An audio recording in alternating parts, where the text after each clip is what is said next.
마태복음 7장 21절로부터 29절까지의 말씀입니다. 저와 여러분 한 절씩 교독한 후에 마지막 29절은 함께 합독하시겠습니다. 나더러 주여 주여 하는 자마다 다 천국에 들어갈 것이 아니요 다만 하늘에 계신 내 아버지의 뜻대로 행하는 자라야 들어가리라. 그날에 많은 사람이 나더러 이르되 주여 주여 우리가 주의 이름으로 선지자 노릇하며 주의 이름으로 귀신을 쫓아내며 주의 이름으로 많은 권능을 행하지 아니하였나이까 하리니 그때 내가 그들에게 밝히 말하되 내가 너희를 도무지 알지 못하니 불법을 행하는 자들아 내게서 떠나가라 하리라. 그러므로 누구든지 나의 이 말을 듣고 행하는 자는 그 집을 반석 위에 지은 지혜로운 사람 같으리니 비가 내리고 창수가 나고 바람이 불어 그 집에 부딪히되 무너지지 아니하나니 이는 주추를 반석 위에 놓은 까닭이요 나의 이 말을 듣고 행하지 아니하는 자는 그 집을 모래 위에 지은 어리석은 사람 같으리니 비가 내리고 창수가 나고 바람이 불어 그 집에 부딪히매 무너져 그 무너짐이 심하니라. 예수께서 이 말씀을 마치심에 우리들이 그의 가르치심에 놀라니 함께 읽겠습니다. 이는 그 가르치시는 것이 권위 있는 자와 같고 그들의 서기관들과 같지 아니함일러라. 아멘. 이는 하나님의 말씀입니다. 제가 한국에서 주일학교, 초등학교 교사를 할 때요, 분기별로 아이들이 손꼽아 기다리는 날이 있었습니다. 그날이 무슨 날일까요? 무슨 잔치요? 달란트 잔치. 옛날에는 달란트 줬잖아요. 출석 잘하고, 또 전도하고, 기도 잘하고, 또 성경 요절 말씀 잘 외우면 그때마다 선생님이 달란트를 주거든요. 그래서 그걸 열심히 모아가지고 달란트 잔치에 자기가 사고 싶은 것을 이제 교환해서 살 수가 있었습니다.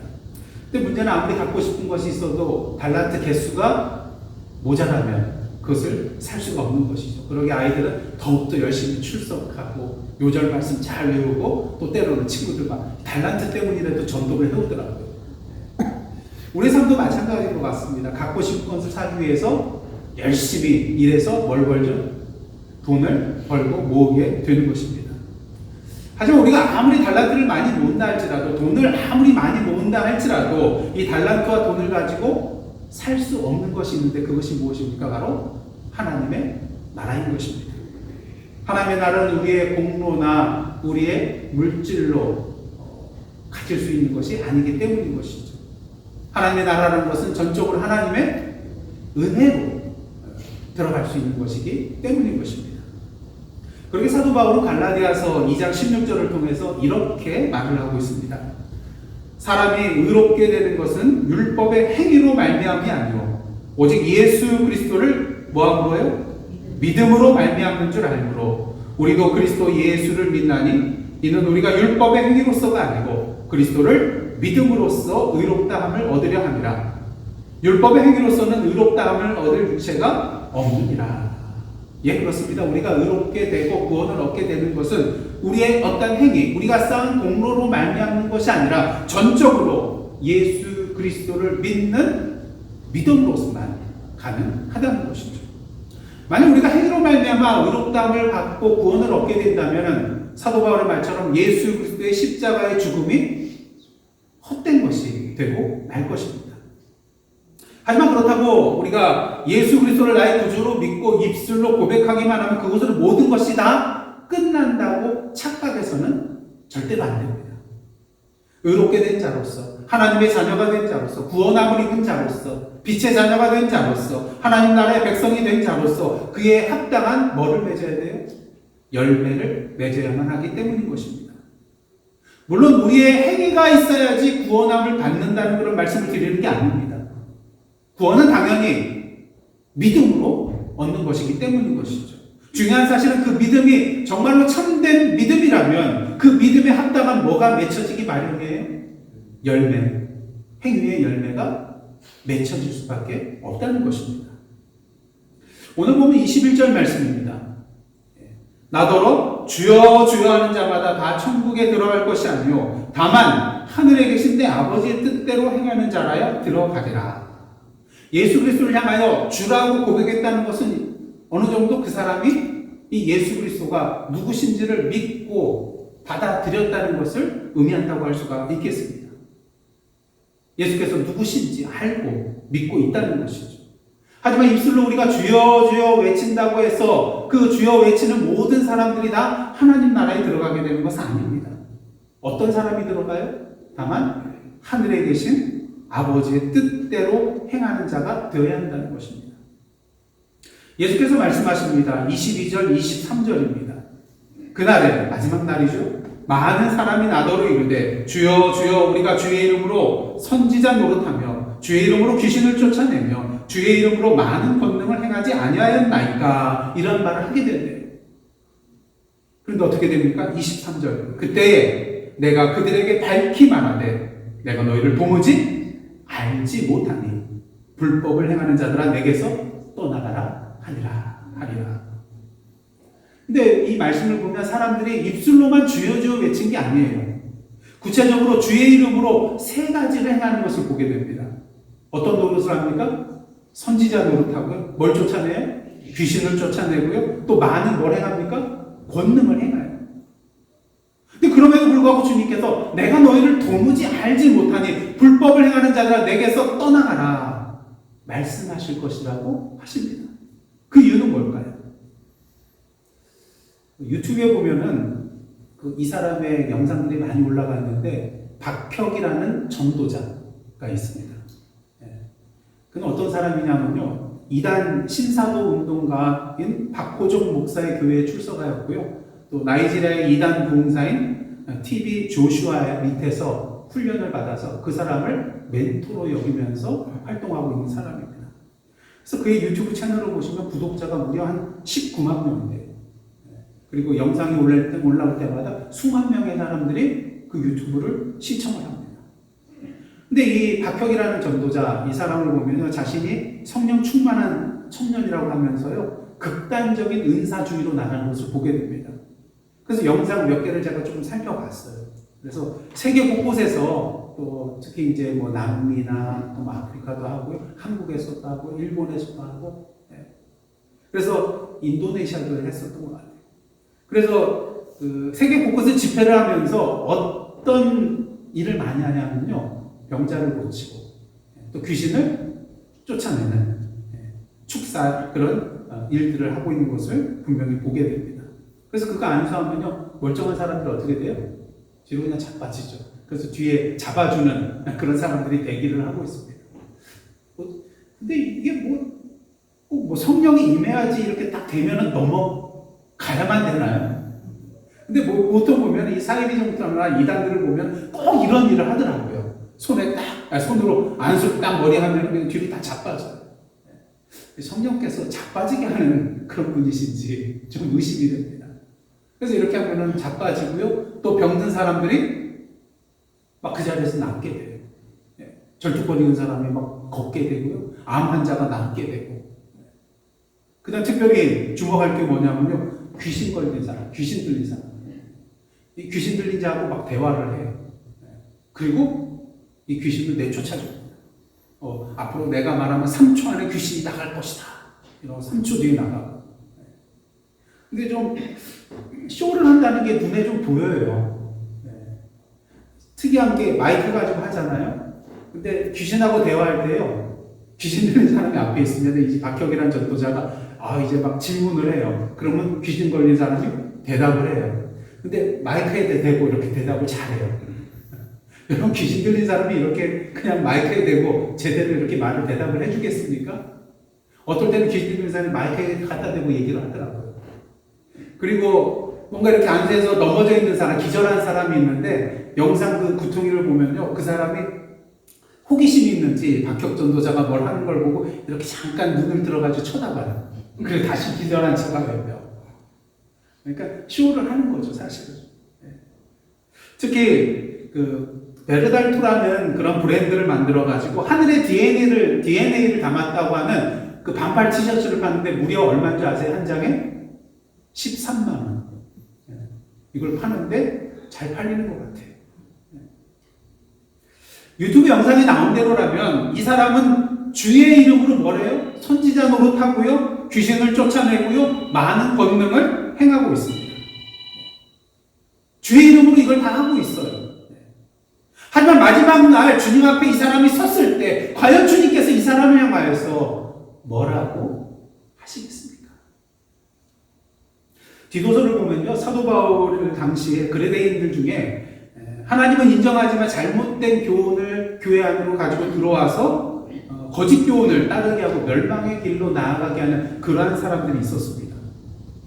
그런 자들에 대해서 사도 바울은 이렇게 책망을 합니다. 디도서 1장 16절입니다. 한번 다 함께 읽겠습니다. 시작. 그들이 하나님을 시인하나 행위로는 부인하니 가증한 자요 복종하지 아니하는 자요 모든 선한 일을 버리는 자라. 물론 입술로 주여 주여 하나님 앞에 고백하는 것 중요합니다. 주의 이름으로 무엇인가를 행하는 것 참으로 중요합니다. 하지만 더욱더 중요한 것은 무엇이냐? 하늘에 계신 아버지의 뜻대로 과연 행하고 있냐는 것이죠. 우리가 눈여겨봐야 될 것이 있는데 22절 한번 상반절 보도록 하겠습니다. 그날에 어떤 사람이요? 많은 사람이.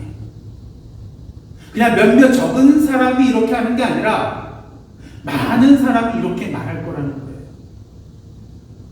그런 의미에서 우리는 오늘 이 시간 우리 자신과 우리 교회를 한번 돌아봐야 할 줄 믿습니다.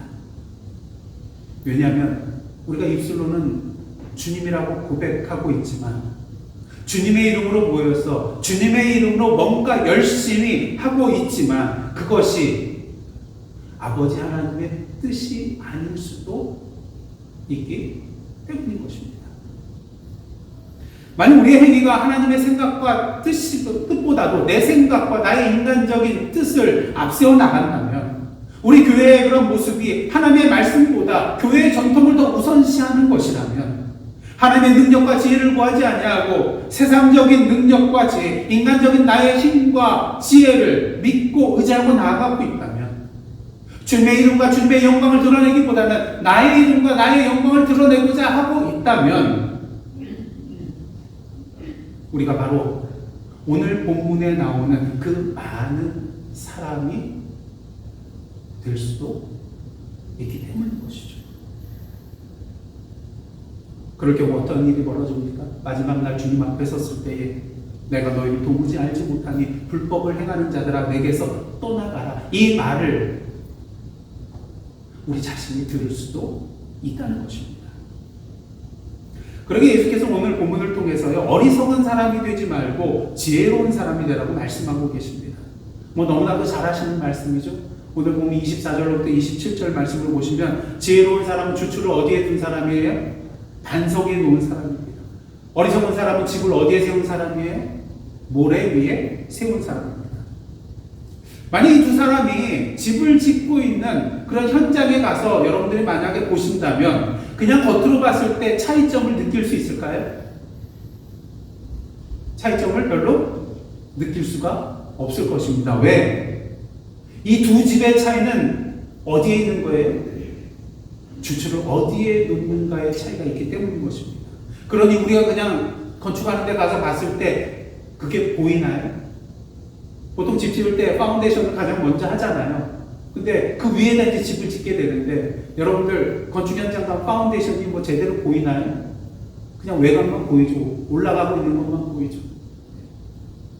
하지만 비가 내리고 창수가 나고 바람이 불어 그 집에 부딪힐 때 우리는 이 두 사람의 집에 차이가 있다는 것을 분명히 보게 됩니다. 이번 남동부에 불어닥친 초대형 허리케인 헬렌으로 말미암아 수많은 인명피해와 재산피해가 났습니다. 헬렌의 최대 시속이 무려 225km였어요. 시속 225km. 엄청나죠.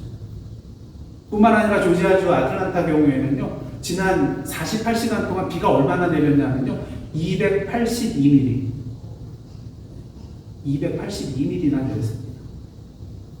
그러다 보니까 바람과 홍수로 인하여 수많은 가옥과 또 건물들이 파괴되는 것을 우리가 보게 됩니다. 그렇게 조지아주 주지사는요, 이 피해 상황에 대해서 이런 말을 해요. 마치 폭탄이 터진 것 같다. 폭탄이 터진 것 같다. 이렇게 자연의 힘은 대단합니다. 아시다시피 팔레스타인 지역, 거기에는 와디라는 그런 지역이 있어요. 이 와디라는 지역은 어떠한 곳입니까? 평소에는 그냥 강바닥이 드러나 있는 그런 메마른 땅이에요. 하지만 비가 조금이라도 올라치면 어떻습니까? 물이 급격하게 불어나서 급류로 변하는 것이 바로 와디 지역입니다. 오늘 본문 말씀에 어리석은 사람이 지은 모래 위에 지은 집, 바로 이 와디 지역이 아닌가, 그런 추정을 하게 됩니다. 건긴 여름에는 바닥이 드러나요. 그러니까 뭐 집을 지어도 괜찮다고 생각이 됩니다. 하지만 우기인 겨울에 닥치면 어떻게 됩니까? 비가 와서 강으로 변하는 곳이 바로 이 와디 지역입니다. 그러게 만약에 이곳에 집을 지었다면 쉽게 물살에 의해서 떠밀려가고 부서지고 무너지게 된 그런 지역이 바로 와디인 것이죠. 근데 여러분 뭐 이렇게 피부에 와닿습니까? 아, 와디 지역이 뭐 이런 곳인가? 그래서 제가 동영상을 하나 준비했는데요. 근데 화질이 많이 떨어져요. 왜냐하면은 그래도 여러분들이 그 와디 지역에서 비가 왔을 때 어느 정도의 위력인가를 이게 확실히 보여주더라고요. 그래서 한번 보시기를 원합니다.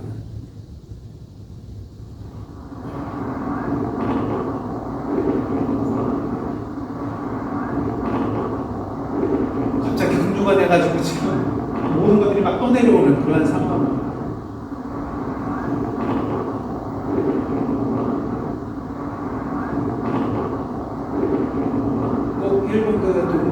동일본 대지진 쓰나미 몰려오던 그런 모습 같지 않습니다.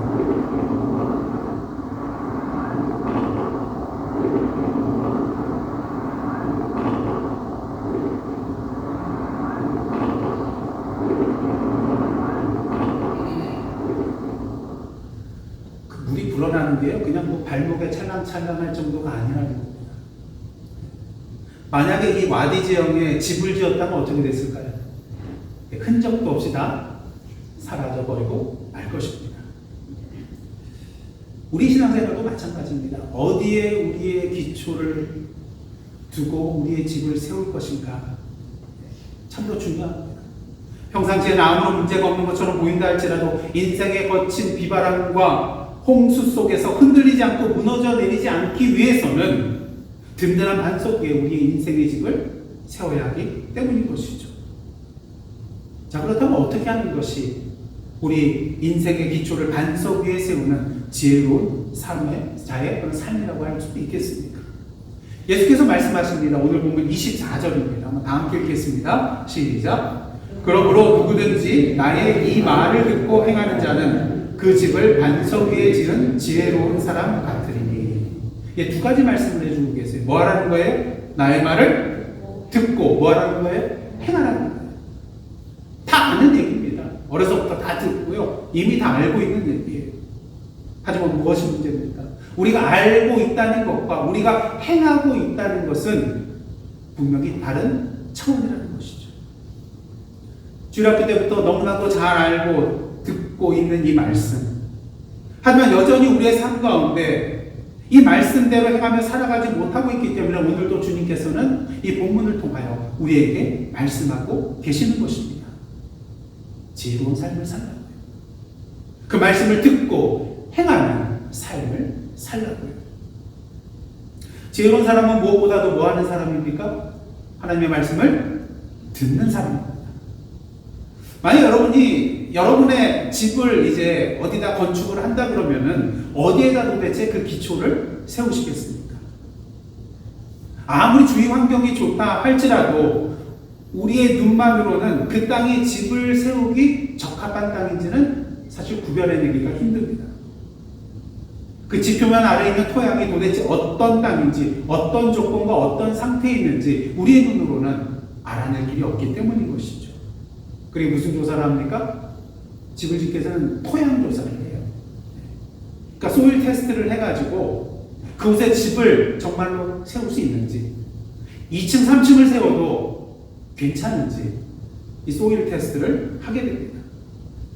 만약 이런 테스트 없이 집을 짓게 되면 나중에 뭐 집안 침하 이런 것들이 일어나서 집이 기울고 무너져 내릴 수도 있기 때문인 것이죠. 그리고 우리는 집을 지을 때에 뭐 내가 한번 지어보지 하기보다는 누구를 찾아가야 돼요? 전문가를 찾아가야 돼요. 전문가는 어떤 사람입니까? 우리가 볼 수 없는 것을 보는 사람이 전문가예요. 의사가 왜 전문가입니까? 우리가 알아내지 못하는 병의 원인을 찾아내잖아요. 메카닉이 왜 전문가입니까? 우리가 아무리 들여봐도 자동차 뭐가 고장인지 모르겠는데 그들은 발견해내잖아요. 그렇다면 우리 인생 자체에 대해서는 어떻게 해야 될까? 당연히 우리 인생에 전문가의 도움을 받아야만 됩니다. 그 전문가는 누구십니까? 나보다도 나를 더 잘 아시는 분, 나의 문제가 뭔지를 아시고 해결책을 아시는 분, 해결책만 아시는 것이 아니라 그걸 해결할 수 있는 능력을 가지고 계신 바로 우리 주님이 우리 인생의 전문가시라는 것입니다. 예수께서 오늘 본문을 통해서 집 짓는 비유를 말씀해 주신 데는 이유가 있어요. 예수께서는 누구의 아들이었어요? 하나님의 아들이지만 육신의 아버지 누구예요? 요셉. 요셉의 직업은 무엇입니까? 목수였어요. 그럼 예수님은 집 짓는 거에 대해서 잘 아셨을까요? 몰랐을까요? 누구보다도 잘 아시는 분이 예수님이셨어요. 그러니까 이렇게 집 짓는 비유를 하신 것입니다. 근데 사실 예수님은 그냥 세상의 단순한 목수가 아니셨어요. 엄밀히 말하면 이 세상의 목수셨거든요. 요한복음 1장 1절로부터 3절 말씀 보시겠습니다. 태초에 말씀이 계시니라. 이 말씀이 하나님과 함께 계셨으니 이 말씀은 곧 하나님이시라. 이 말씀이 누구세요? 예수 그리스도십니다.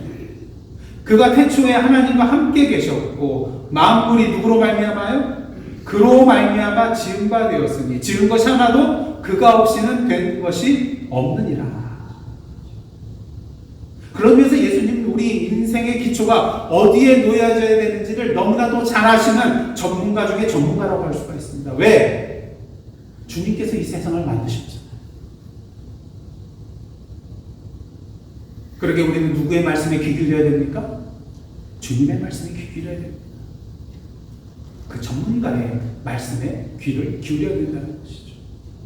근데 더 중요한 일 한 가지가 남아 있습니다. 그것은 바로 들은 대로 뭐 해야 된다는 거예요? 행해야 된다는 것이죠. 오늘 본문을 자세히 보시면요, 지혜로운 사람만 주님의 말씀을 들은 게 아니에요. 어리석은 사람도 주님의 말씀을 들었습니다. 그렇다면 이 두 사람의 근본적인 차이는 무엇입니까? 한 사람은 들은 대로 행하였고 한 사람은 들었지만 들은 대로 행하지 않았다는 거예요. 우리가 그리스도인으로 살아가면서 종종 우리의 경험과 지식의 토대 위에 우리의 삶의 기초를 세우고 살 때가 너무나도 많습니다. 왜? 세상에서 다 그렇게 살거든요. 그리고 어떻습니까? 나에게 익숙한 것이 더 편하잖아요. 더 쉽잖아요. 새로운 거 하기는 너무나도 힘들잖아요. 뿐만 아니라 우리는 하나님의 말씀을 들을 때요, 인간적으로 내가 원하는 것만 들으려 하는 그런 습성이 있습니다. 그러니까 하나님의 말씀을 들을 때에도요, 취사 선택을 해요. 이거는 나한테 부담이 된다. 뒤로 밀어놓고 들으려고 하지 않아. 이거는 나에게 좀 단맛이 나는 것 같다.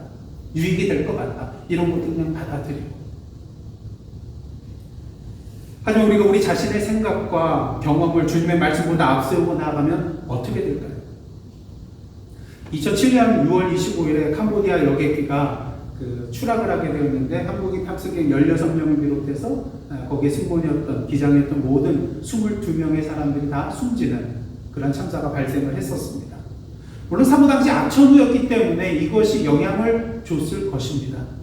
하지만 당시 관제탑과 또 조종사의 그런 교신 내용을 보니까요, 관제탑에서 기장에게 고도가 너무 낮으니까 좀 비행기 고도를 높여라, 이런 경고를 했다고 합니다. 근데 조종사가 어떻게 했을까요? 이 관제탑의 경고를 무시하고 내가 이 지역을 너무나도 잘 아는데, 그러면서 고도를 높이지 않았고 근데 추락하게 되었다는 것입니다. 주님의 말씀이 진리라는 건 너무나도 잘 알고 있습니다. 그러게 우리는 항상 주님의 말씀을 들을 때마다 뭐라고 하다고 하죠? 아멘 합니다. 아멘이라는 의미는 무엇입니까? 내가 하나님의 말씀을 믿습니다. 이 하나님의 말씀이 그대로 이루어질 줄 믿습니다. 내가 이 하나님의 말씀대로 살겠다는 또한 결단도 이 속에 포함되어 있다고 할 수가 있겠습니다. 하지만 오늘도 수많은 그리스도인들이 이러한 아멘의 삶을 살아가고 있지 못하다는 것을 우리는 너무나도 쉽게 발견합니다. 왜? 쉽지 않거든요. 그 길 안 가거든요. 시간이 걸리거든요. 세상적으로 봤을 때 손해보는 장사거든요. 아시다시피 지난주 본문과 오늘 본문 말씀은요, 산상보훈의 가장 마지막 그 부분입니다. 어떻게 보면 산상보훈의 결론에 해당되는 말씀이 지난주 본문과 오늘 본문이라고 할 수가 있겠습니다. 마태복음 5장, 6장과 7장 이 산상보훈의 말씀을 통하여 예수께서 주옥 같은 진리의 말씀을 주셨어요. 그런 의미에서 오늘 예수께서 본문에서 이런 말씀하셨죠. 나의 이 말을 듣고 행하는 자는. 그럼 여기서 이 말은 뭘 의미하는 것이겠습니까? 바로 마태복음 5장, 6장, 7장에 나오는 예수님의 말씀인 것이죠. 그런데 어떻습니까? 산상보훈에 나오는 그런 내용을 보시기를 원합니다. 세상 윤리의 어떤 가치관이나 기준보다도 더 높은 수준을 요구하고 있습니다. 누가 오른밤을 치게 하면 어떻게 하라고요? 왼편도 데려가고. 고발해서 속옷을 가지고 하면은 겉옷조차 내달라고 합니다. 내주라고 합니다. 억지로 오리를 가자 그러면은 심리를 동행하라고 합니다. 원수를 사랑하며 박해하는 자를 위해서 기도해 주래요. 주님께서 오늘도 우리에게 원하시는 삶은 세상 기준을 뛰어넘는 삶입니다. 세상 사람들과 똑같이 사는 사람이 어떻게 그리스도인이라고 할 수가 있겠어요? 뭔가 달라야 되잖아요. 구별이 되어야 되잖아요. 거룩한 성도라면 거룩이란 말은 뭡니까? 구별됐다는 거죠.